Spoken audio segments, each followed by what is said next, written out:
welcome again, dear viewer. I have been away, and I'll go into that in a minute. But I'd also like to apologise now. I am going to ruin an upcoming video by making sure that by showing you this.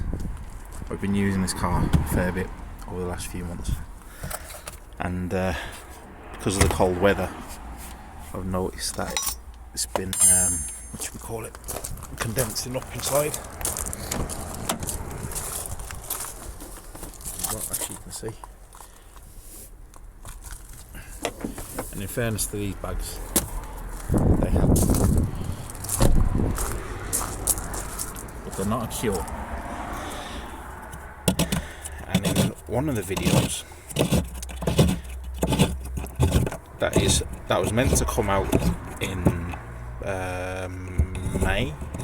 April, part of the Dusseldorf videos, was I genuinely thought I had fixed the water ingress issue, and I bloody haven't. And it's only because this has been sat on my mum's driveway.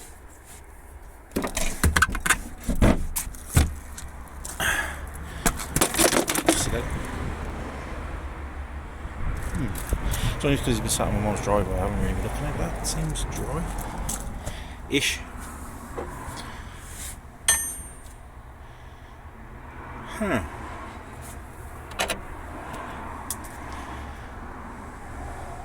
It's nice, isn't it? But anyway, I think it's safe to say that I haven't actually fixed the water ingress. Oh well. But anyway, that's what I'm doing today. Because to be fair, I thought there'd be a puddle of water with the amount of condensation this car has. That's quite. I don't know what else to think. I mean, it's not. I don't know. But yeah, what's happened? I've been a busy bee.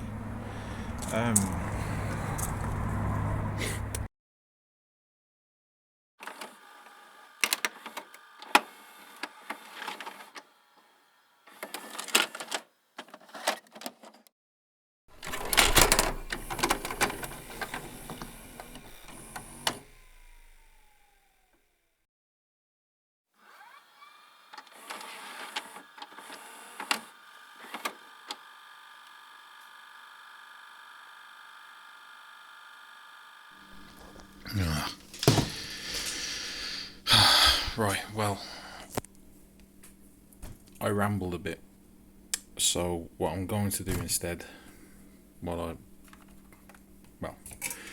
sort out music, is I'm going to go through exactly what happened, and try and intersperse stuff that actually did happen through the year that you're not seeing yet, and maybe make more of a go of explaining where I've been. Please mind the mess.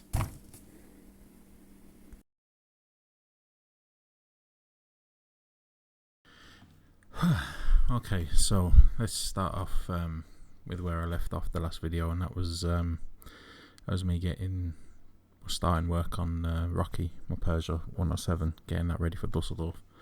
It got there, and I got back, but I want to cover them in the videos, the three videos, sorry, that I've got in the works for that. They're all recorded. I think one or two things I need to re-record, but the thing that's holding that up is music, because I do all the music, for better or for worse, on my channel. I don't use Kevin MacLeod's Incompetech resource or the YouTube library. I'd rather it was my own piece of work.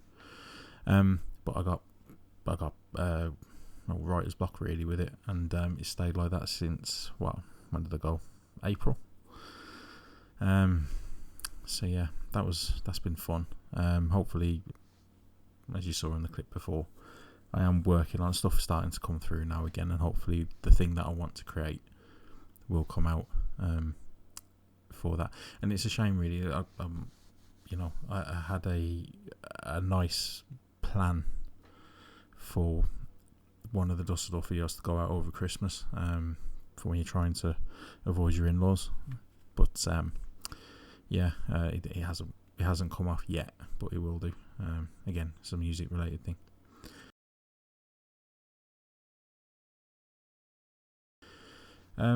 So after Dusseldorf, so when I got back, went to a wedding of the best man. Not of the best man, sorry, of the actual groom. And it was a lovely, great time. He got drunk. It was a lovely time.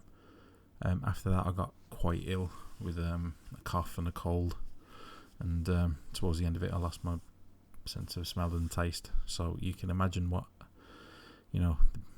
the other big C word I may have had, although I tested every day and it was negative. So don't know what to make of that.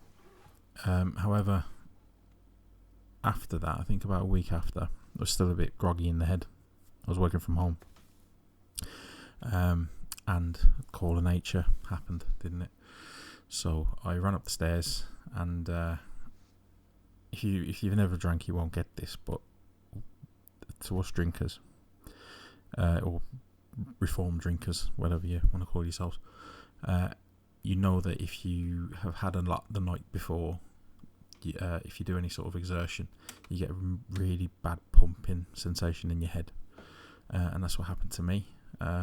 Just running upstairs. I want to also caveat this with, I wasn't drunk. I hadn't had a drink, so there was no alcohol in my system. But the pain lasted for a good 6 hours before I rang 111 in the UK. Ended up going to A&E twice. Ended up having an argument with 111. I wanted an out of hours GP appointment. And she says, no, you need to go to A&E because this is a thunderclap headache. I just wanted the pain to go, really. I wasn't really thinking straight. Got into A&E, and the nurse took my blood pressure at 199 over 122. First time, she thought, oh, that's wrong. Obviously, give yourself a minute to compose yourself. Second time, same measurement. She went off and got another machine and the same thing. So my blood pressure went stratospheric. I think I was very close to being admitted, because if it hadn't come down, there was likely something else would have happened. Either my heart had given way, or stroke, or something nasty. But since then, I've had every test under the sun. There is no real underlying cause for. I think what I've got now is, I think it's called uncontrolled blood pressure, high blood pressure, hypertension. Which means if you're on 3 bits of medication for it, and it's not really bringing it down to acceptable levels, it's classed as uncontrolled. Doctor thought, I've had everything. I've had 2 CT scans to make sure I hadn't had a brain tumour, an MRI scan to see if I had a brain at all. What else? A spinal tap, which is no fun. I don't think I have many women watching my stuff for some reason, but I think it's the same method as what you have in epidural, and honestly, it's the single, because you're awake for it, it's the single worst thing I've ever had done. I would never have that done again. And the only reason I had that was to make sure that I hadn't had a bleed on the brain. So that was fun, and it's still ongoing. So I still don't know what's wrong. The one nurse in A&E, when I saw her, broke my heart, because I was so tired at this point. I was there 36 hours, having various tests done and things. But A&E are full of arseholes, really. We do abuse the wonderful NHS that we have in this country, both at the bottom level, as in going to use it, and at the top level from fuckers thinking that it's not worth the cash. But I don't want to get political with that. Anyway, the nurse said, "Oh, we're just going to take you for your CT scan." I says, "Oh, it's fine. Yeah." I was making a bit of a joke with her, if I could. And she says, "You know what? You're the first." She said to me, I was the only one that night to not have shouted at her or anything like that for the length of time that I was waiting. And I was looking at her. if my head wasn't so pounding with a bloody headache, I'd have given her a hug or something. It was awful.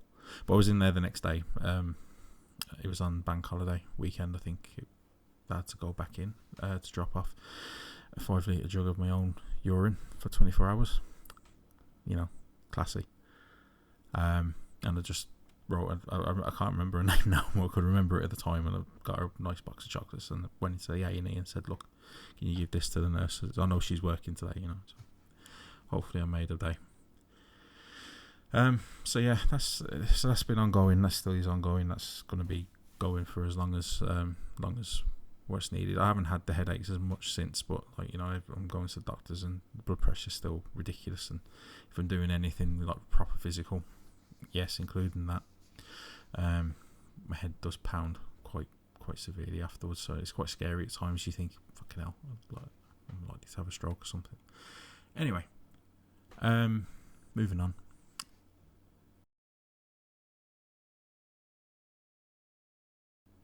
There's been nothing happening with cars work wise since around about that time as well, which is good because we had the work started happening on the house, so the garage was pulled down.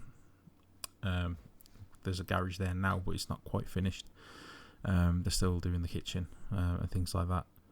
So hopefully in January, February, I'll be able to start making that space for myself again, so I can start doing things in the house. But the problem is, it is effectively a building site. The house has been, and it's not been fun with a now 1-year-old boy and a wife who's a clean freak, trying to keep everything normal, for want of a better word. So I haven't really had much time to myself, really. If I've had any time, it's been either doing things in the house or looking after my son or trying not to die because my head had been bad.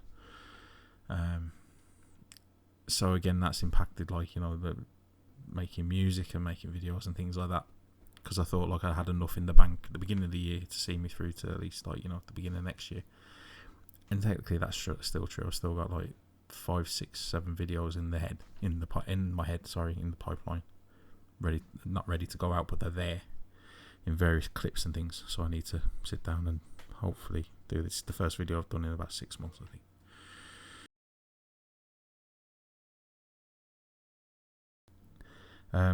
Paddy, my Corolla, was sold earlier on in the year, against my better judgment. But you know what? It was a 3-door car, and I couldn't really make 3 doors work for me, trying to put my boy in the back of it. And it's taking up room, and you know, with the building work and everything, I was running out of space. I had no more space left, so I had to go. But the car has gone on up to Scotland to the Zolve. It's a joke. The couple that have it are taking really good care of him. The chap is going to put a WRC, you know what I mean, the delivery on it, which I want to do. So that'd be nice. They're going to bring it on, basically, and hopefully it comes the car that I thought it could have been. But what's nice as well is that when I sold the car, the lady came down and got it. She brought it back up to Scotland, raving about it. Fantastic car to drive. He took it. The only complaint he had was that the exhaust can be a bit boomy, which it could be, you know. It is what it is. But you turn the radio up louder for that. But he loved it. He reckons it handles superbly, which he would do. He had racing polythene bushes at the front of it, and normal rubber bushes at the back. A lot of money went on to that car. And then obviously up there's more people, like-minded perverts such as ourselves, who have driven it and have all said the same thing. Like, you know, this is a really good car. And I make damn sure every time I get something like that, any nice feedback like that, I make sure the wife knows about it. You know, with the whole, you made me sell this car, and look how actually fucking wonderful this car was. But, you know, it's fine. You know, had to be gone. Maybe one day I'll get it back, but who knows.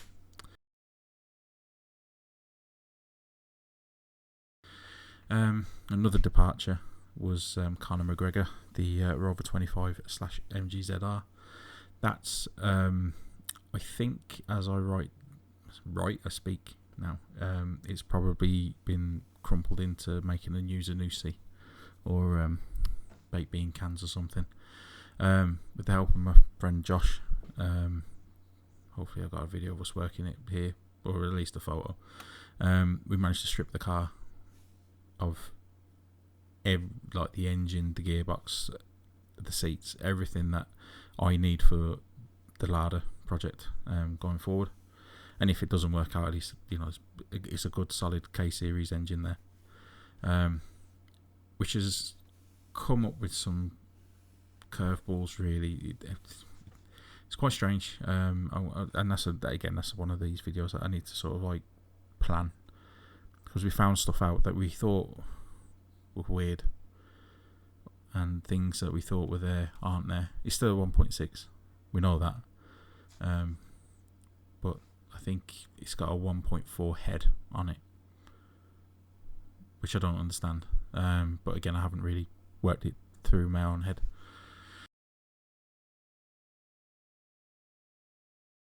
Another thing is the Land Cruiser Randy, as you see here, stood there.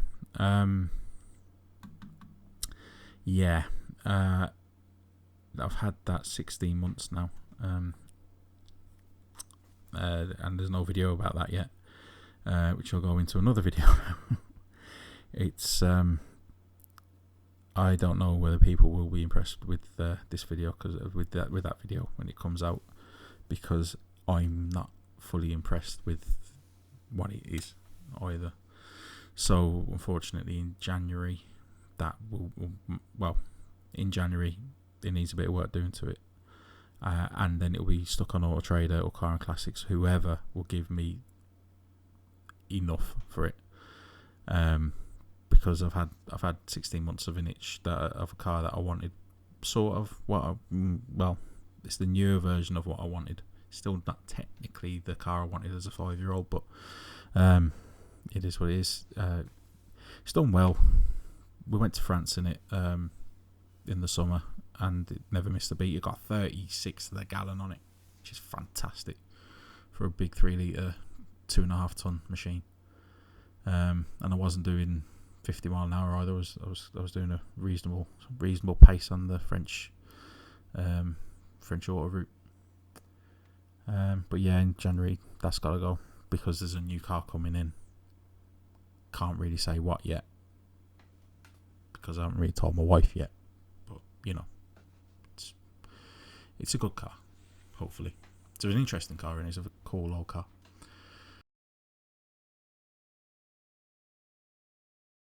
So yeah, to wrap it up for 2023, expect the videos that you should have saw in 2022 with the music. And what's going to happen is the music's going to be shit now.